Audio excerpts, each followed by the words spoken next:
বিকেলের আড্ডায় যদি এরকম একটি মজার নাস্তা থাকে তাহলে তো আর কিছু চাই না। আড্ডা তো পুরো জমে যাবে। তো কি মজার নাস্তা, চলো। এখানে এক বাটি ময়দা নিয়ে নিচ্ছি।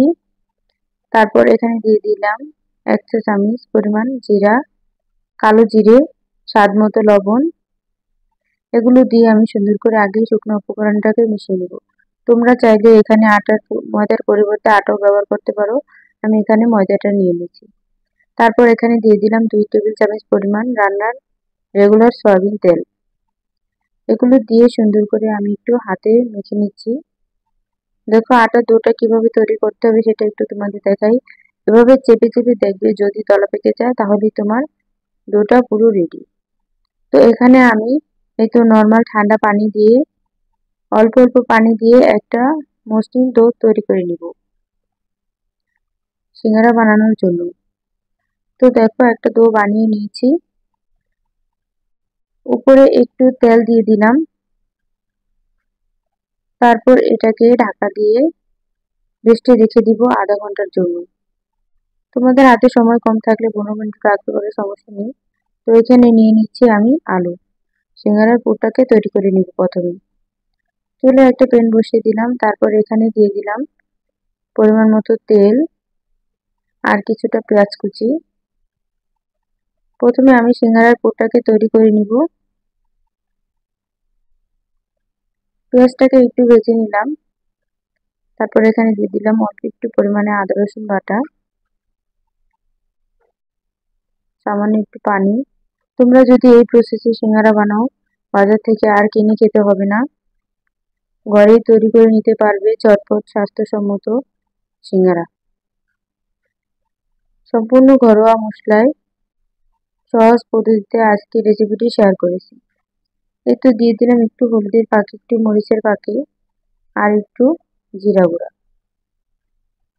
আর এখানে দিয়ে দিলাম একটা টমেটোর কুচি। তোমাদের হাতের কাছে টমেটো না থাকলে স্কিপ করতে পারো, সমস্যা নেই।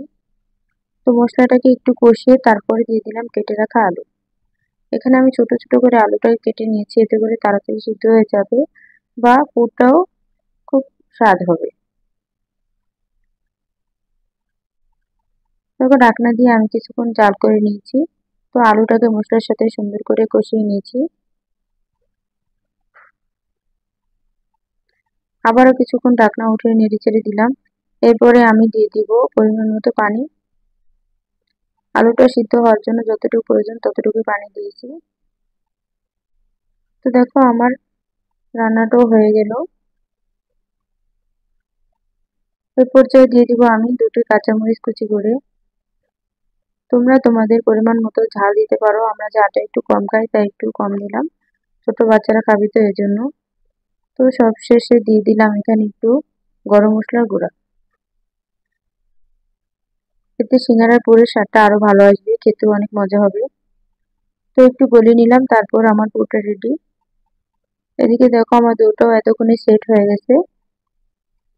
সুন্দর নরম একটা সফট ডো হয়েছে। এই তো ছোট ছোট করে আমি এটাকে প্রথমে লিচি কেটে নিচ্ছি।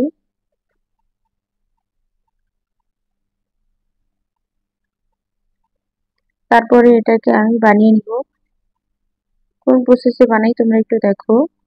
তো পুরোটা আর দেখাইনি, আমি অফ ক্যামেরাতে বাকিগুলো বানিয়ে নিয়েছি। এভাবে লম্বা করে প্রথমে রুটিটাকে বেলে নিবে। তারপর মাঝখান দিয়ে একটা ছুরির সাহায্যে একটু কেটে নিবে। এরকম সাইজ করে কেটে নিবে।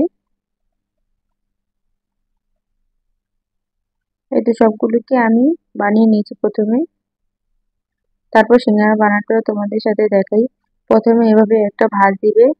তারপর এই তো নিচের সাইডটা গোল করে এই তো হাতের উপর রেখে তারপর পুরটা দিয়ে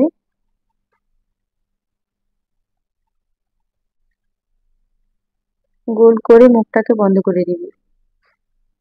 তারপর চেপে চেপে সুন্দর করে লাগিয়ে দিবে। এদিকে ভাঁজটা একটু এই তো সাইডে চেপে দিবে, তাহলে এই তো রেডি হয়ে গেল আমার সুন্দর সিঙ্গারা। তো একই প্রসেসে আমি প্রত্যেকগুলো বানিয়ে নিব।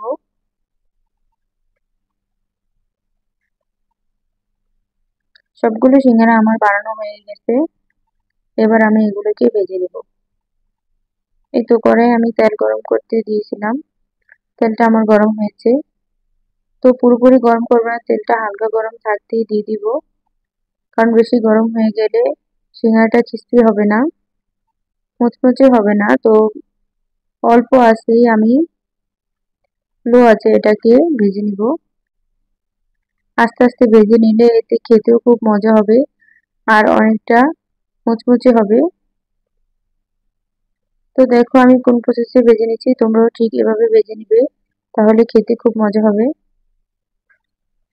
তো প্রথম বেচটা আমার ভাজা হয়ে গেল, সেটা তুলে নিচ্ছি দেখো।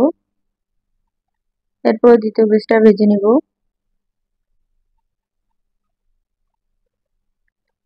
এই তো ফাইনালি আমার সিঙ্গারা বানানো হয়ে গেল, দেখো কত সুন্দর লাগছে, মাশাআল্লাহ মাশাআল্লাহ। খেতে তো অনেক মজা হয়েছে। তোমরাও বাসায় একবার এই প্রসেসটা ফলো করে দেখো, খুব মজা হয়, বাচ্চারাও খুব পছন্দ করে খাবে।